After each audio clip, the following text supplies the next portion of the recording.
ಎಲ್ಲರಿಗೂ ನಮಸ್ಕಾರ. ಕಲಬುರಗಿ ಜಿಲ್ಲೆ ಸೇಡಂ ತಾಲೂಕ. ನಮ್ಮ ಸೇಡಂ ತಾಲೂಕಲ್ಲಿಂದ ಕಲಬುರಗಿ ಮೇನ್ ರೋಡಿಗೆ ಹೋಗ್ಬೇಕಾದ್ರೆ ರೈಟ್ ಸೈಡಿಗೆ ಒಂದು ಬೀರ್ನಳ್ಳಿ ಅಂತ ಬರ್ತದ. ಆ ಬೀರ್ನಳ್ಳಿದಾಗ ಒಂದು ಸಮಸ್ಯೆ ಆಗಿತ್ತು. ಸಮಸ್ಯೆ ಏನಪ್ಪಾ ಅಂದ್ರೆ, ಇದೇನು ನೀವು ರೋಡ್ ನೋಡ್ಲತ್ತಿರಲ್ಲ, ಇಲ್ಲೆಲ್ಲ ಕಲ್ಲಿಟ್ಟಿರಲ್ಲ, ರೈಟ್ ಸೈಡಿಗೆ ರೋಡ್ ಅಷ್ಟೇ ಮಾಡಿದ್ರು. ಇಲ್ಲಿ ಏನಾದಿರ್ತದಲ್ಲ, ಇಲ್ಲಿದು ಅರ್ಧ ಮಾಡಿದ್ರು. ಇದು ಏನು ಈಗ ಮಾಡಿರಲ್ಲ, ಈ ರೋಡು ಮಾಡಿರಲಿಲ್ಲ. ಎಷ್ಟೋ ತಿಂಗಳಾಗಿದ್ವು.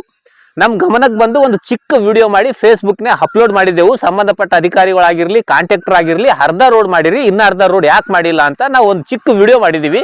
ನಮ್ಮ ವಿಡಿಯೋ ನೋಡಿ ಈಗ ಕಂಪ್ಲೀಟ್ ರೋಡ್ ಮಾಡ್ಯಾರ. ಆ ಕಡೆ ಏನು ಮಾಡ್ಯಾರಲ್ಲ ಅದೇ ರೋಡು ಈ ಕಡೆ ಕಂಪ್ಲೀಟ್ ಈಗ ಮಾಡ್ಯಾರ. ಎಷ್ಟು ಅರ್ಧ ಆಗಿತ್ತಂದ್ರೆ ಅದು ಅರ್ಧ ಅಷ್ಟೇ ರೋಡ್ ಮುಗ್ದದ. ಇಲ್ಲಿದ್ದು ಇನ್ನು ಆ ಟಾಕಿ ನೋಡ್ಲತ್ತಿರಲ್ಲ, ಆ ಟಾಕಿಕಿನ ಮುಂದೆ ಸಿ ರೋಡ್ ಆಗಬೇಕು. ಇಷ್ಟ ಆದ್ರೆ ಸರಿ ಹೋಗಲ್ಲ, ಸಾರ್ವಜನಿಕರಿಗೆ ಒಳ್ಳೆ ವ್ಯವಸ್ಥೆ ಆಗ್ತದ. ಅರ್ಧ ಮಾಡಿ ಅರ್ಧ ಇಡೋದು ಅಲ್ಲ. ಅದಕ್ಕೆ ನಾವು ಯಾವುದೇ ಊರಾಗಿರ್ಲಿ, ಎಲ್ಲೇ ಇರಲಿ, ನಾವು ಏನು ಪ್ರಜೆಗಳು ಇರ್ತೀವಲ್ಲ, ನಾವೆಲ್ಲರೂ ಪ್ರಶ್ನೆ ಮಾಡಬೇಕು. ಪ್ರಶ್ನೆ ಮಾಡಿದಾಗ ಕೆಲಸಗಳು ಕಂಪಲ್ಸರಿ ಆಗ್ತವ.